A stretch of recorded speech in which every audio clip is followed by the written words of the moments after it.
মাজুলী আপোনালোকে জানে ৰাগ উৎসৱ 14 তাৰিখৰ পৰা আৰম্ভ হ'ব। এই ৰাগ উৎসৱত আমি যাতায়াতৰ ব্যৱস্থাটো সুন্দৰকৈ কৰিবৰ কাৰণে আমি কেইবাটামান জেগা উলিয়াইছোঁ। নিমাতী, কমলাবাৰী, দক্ষিণপাট, নিমাতী আৰু অপলামুখ, নিমাতী, এই তিনিটা নিমাতীটোৱেদি অহা যোৱা কৰিব পৰা যাব, কোনো প্ৰব্লেম নহ'ব।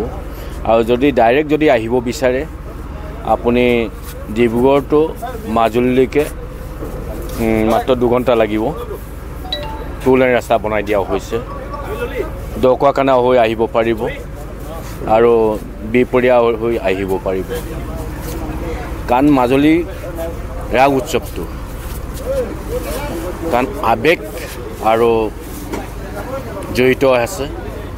সেয়ে মই ক'ব বিচাৰোঁ যে আধ্যাত্মিকতা কাৰণ যিটো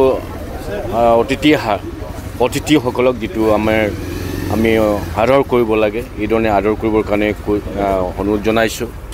আৰু শান্তি শৃংখলা বজাই ৰাখিবৰ কাৰণে অনুৰোধ জনাইছোঁ, যাতে কোনো অতিথি অসুবিধা নাপায়। এই অতিথিসকলক আমি খুব ধুনীয়াকৈ আদৰ কৰিব লাগিব। আৰু লগতে মই আমাৰ মাজুলী ৰাইজক কৈছোঁ যে আমি সুন্দৰকৈ আমাৰ ইলেক্ট্ৰিক লাইটে নহয়, এইবাৰ আমি যে মাটি চাকিৰে আমি পোহৰ জিলিকাবৰ কাৰণে অনুৰোধ জনাইছোঁ সকলো মাজুলীৰ ৰাইজক।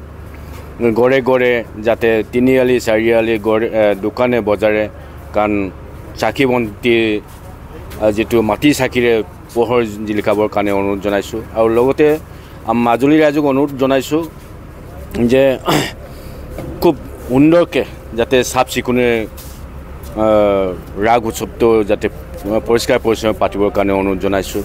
আৰু লগতে মই আমাৰ মাননীয় মুখ্যমন্ত্ৰী ডাঙৰীয়াই মাজুলীৰ ৰাইজক যিধৰণে উৎসাহ উদ্দীপনা দিছে, সাহায্য প্ৰদান কৰিছে, মাজুলী ৰাইজক যথেষ্ট আৰু উৎসাহেৰে ৰাগ এইবাৰ উৎসৱটো পালন কৰিবৰ কাৰণে চেষ্টা কৰিছে। আৰু সেয়ে মই মাজুলী বিধায়ক হৈ আমাৰ মুখ্যমন্ত্ৰী ডাঙৰীয়াক অন্তৰেৰে ধন্যবাদ জনাইছোঁ। আমি অফলাঘাটৰ যিটো ভাড়া, ইয়াতো একেখিনি ভাড়া ইমপ্লিমেণ্ট হ'ব। এতিয়া অফলাঘাটত আগতে ভাড়া আছিলে 20 টকা, ইয়াতো 20 টকাই হ'ব। নিমাতী কমলাবাৰীত ভাড়া আছিলে এজন যাত্ৰী 30 টকা, কিন্তু নিমাতী অফলাত আছিলে 20 টকা আৰু ইয়াতো দক্ষিণপাট ঘাটৰ ক্ষেত্ৰতো সেই 20 টকা ভাড়া প্ৰযোজ্য হ'ব। প্ৰথম কথা হ'ল আমাৰ অনলাইন ছিষ্টেম আছে। আমি 9টা ট্ৰিপ ডেইলি চলাই আছোঁ এভৰিডে। 1 ঘণ্টাৰ মূৰে আমাৰ নাও জাহাজ 2টাৰ পৰা চলাচল কৰি আছে। আমাৰ যেতিয়া ৰাস মহোৎসৱ আৰম্ভ হ'ব 15 তাৰিখৰ পৰা, আমি তেতিয়া অনলাইন ছিষ্টেমটো কমপ্লিট বন্ধ কৰি পেলাই আমি অফলাইন মুডত মানে যিকোনো ঠিক আমাৰ নিজৰ প্লেন মতে হ'ল আধা ঘণ্টাৰ মূৰত 2খন নাও আমি চলাচল কৰা প্লেন কৰিম। এতিয়া যিহেতু 1 ঘণ্টাত চলি আছে, আমি সেইটো আধা ঘণ্টালৈ কনভাৰ্ট কৰিম। ইয়াত আমাৰ আমাৰ বিভাগৰ অকল চৰকাৰী ফেৰী যিখনটো চলিবই। এতিয়া নিমাতী কমলাবাৰী ঘাটত আমাৰ 4খন, আমাৰ এইটো ঘাটলৈ 4খন চৰকাৰী জাহাজ থাকিব আৰু আমাৰ 9খন প্ৰাইভেট বুট থাকিব, ছিংগল উডেন বুট। যিহেতু ৰাসৰ ক্ষেত্ৰত দেখা যায় যে যাত্ৰী বহুত পৰিমাণে বৃদ্ধি পায়। আমি ইন জেনেৰেল নৰ্মেলি আমি দেখা পাওঁ যে আমাৰ ঘাটেদি ডেইলি 1200 যাত্ৰী অহা যোৱা কৰে। ৰাসৰ সময়ত দেখা যায় যে এইটো 3000 3500লৈ গুচি যায়। 1200 যাত্ৰী আমি 1 ঘণ্টাৰ মূৰে অহা যোৱা কৰাৰ সুবিধাটো দিছিলোঁ, ধুনীয়াকৈ পাৰ হৈছিলে। যেতিয়া এইটো 3 গুণ বাঢ়ি যাব, তেতিয়াহ'লে আমি অফলাইন মুডতে খুব কুইক সময়ত আধা ঘণ্টাৰ মূৰে আমি নাও দিলে আমি প্ৰব্লেমটো ছল্ভ কৰিব পাৰিম। ইয়াৰ গোটেই ছিষ্টেমটো হ'ল আমাৰ গোটেই ডিপাৰ্টমেণ্টৰ গোটেই পইচাটো কালেকশ্যন কৰে এমট্ৰন নামৰ এজেঞ্চিয়ে। তেওঁলোকে কালেকশ্যন কৰি যাক যিটো দিব লাগে তেওঁলোকে সেইটো ডিষ্ট্ৰিবিউট কৰে। ইয়াত IWT ডিপাৰ্টমেণ্ট ডাইৰেক্টলি কোনো ইনভলভ নহয়। তেওঁলোকে অনলাইন ছিষ্টেমতে টিকেট দিব বা অফলাইন মুডতো তেওঁলোকে টিকেট উলিয়াব। আমি এই গোটেই সুবিধা কৰিবৰ কাৰণে আমি এমট্ৰনৰ 2জন অফিচাৰ আৰু 4জন এক্সিষ্টিং ষ্টাফ, যাতে কামখিনি আৰু সুচল হ'ব। এতিয়া যিখিনি ষ্টাফ আছে তাতকৈ বাঢ়ি গ'লে যাতে আমি অফলাইন মুডত কুইকলি কামটো কৰিব পাৰোঁ, চুইফলি কামটো কৰিব পাৰোঁ, সেইটো কাৰণে আমি এইখিনি ব্যৱস্থা গ্ৰহণ কৰিছোঁ। দলঙেৰে নহয়, আচলতে দক্ষিণ পাৰৰ পৰা দক্ষিণ পাৰলৈ যাত্ৰা হ'ব। দক্ষিণ পাৰৰ পৰা উত্তৰ পাৰৰ পৰা উত্তৰ পাৰৰ পৰা দক্ষিণ পাৰলৈ যাত্ৰা হ'ব, তেনেকুৱা এটা দেখা পোৱা গৈছে। কাষেৰে নিশ্চয় যাত্ৰাটো আৰম্ভ হ'ব। ব্ৰহ্মপুত্ৰৰ গভীৰতা একেবাৰে কমি যোৱাৰ বাবে ঐতিহাসিক কমলাবাৰী ঘাটটোত সমস্যা হৈছে যাত্ৰী বা তাৰ কৰ্মচাৰীসকলৰ, তাৰ বিকল্প এটা আমি সন্ধান উলিয়াই দক্ষিণপাট আৰু নিমাতী এটা মাজত ঘাট আজি নতুনকৈ আৰম্ভ হৈছে। এই ঘাটটোৰ যোগেদি নিশ্চয় আগন্তুক আহিবলগীয়া আমাৰ ৰাস উপলক্ষে যাত্ৰীসকলে অহা যোৱাৰ ক্ষেত্ৰত কোনো অসুবিধা নাপায়। গতিকে আমি ভাবিছোঁ এই ঘাটটোৰ যোগেদি আমাৰ যাত্ৰীসকলো উপকৃত হ'ব আৰু মাজুলীবাসী ৰাইজো উপকৃত হ'ব। আৰু আজি ভাল লাগিছে যে ঘাটটো আৰম্ভ হোৱাৰ লগে লগে সহস্ৰাধিক যাত্ৰী নাৱত উঠি যোৰহাটৰ ফালে গৈছে আৰু ইফালৰ পৰা আহিব। গতিকে এটা সমস্যা সমাধান হোৱাৰ পথত আজি আমি আগবাঢ়িছোঁ।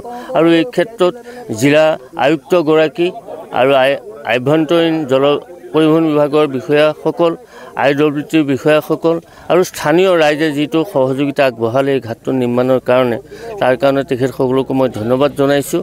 আৰু এইটো এটা সুগম পথ হ'ব, ইয়াত কোনো সমস্যা নহয়। আগতে ব্ৰহ্মপুত্ৰখন পাৰ হওঁতে আমাক 1.5 ঘণ্টা 2 ঘণ্টা লাগে, এতিয়া আমি 20 বা 25 মিনিটৰ ভিতৰত নিমাতীৰ পৰা আহি আমি দক্ষিণপাটৰ ঘাট পাব পাৰিম। আৰু ইফালেও আমি 20-25 মিনিটত নিমাতী পাবলৈ পাম। আমাৰ সময়ৰ মূল্য আমি ৰক্ষা কৰিব পাৰিম আৰু ৰাইজো উপকৃত হ'ব। দলংটোতো হ'বই, দলংটো নোহোৱাৰ কোনো কথা নাই। কিবা টেকনিকেলি অলপ প্ৰব্লেম হৈ থকাৰ কাৰণে কিছুদিনৰ কাৰণে দলংখনৰ কাম বন্ধ হৈ আছে। এইটো আমি ভবা নাই যে ইয়াত দলংখন নহ'ব, নিশ্চয় কম দিনৰ ভিতৰত আমি দলংখন পাম। যাত্ৰা সেইটো হয়, আমি ভাবিছিলোঁ দলঙেদি 2026 পাৰ হৈ যাব পাৰিম বুলি। কিছু সমস্যা থকাৰ কাৰণে দলঙৰ নহ'লে, তথাপিতো আমি জীয়াই থাকিব লাগিব, আমি অহা যোৱা কৰিব লাগিব। গতিকে আমি এটা মাধ্যমৰ যোগেদি মাজুলী যাতে কোনো কাৰণে ম্লান নহয়, সমস্যা নহয়, সেইকাৰণে আমি ঘাটৰ ব্যৱস্থাৰ যোগেদি এতিয়া পাৰ হৈছোঁ। আৰু আপোনালোকৰ যি সাংবাদিক বন্ধুসকলে সহযোগিতা আগবঢ়াইছে বা আগন্তুক ৰাস পূৰ্ণিমাৰ কাৰণে আপোনালোকে যি বহলভাৱে প্ৰচাৰ কৰিছে, মই সকলো সাংবাদিক বন্ধুসকললৈ মাজুলীবাসী হৈ আপোনালোকক শুভেচ্ছা জ্ঞাপন। যিকোনো খবৰৰ বাবে যোগাযোগ কৰক 7090173330 অথবা 7099017990 নম্বৰত।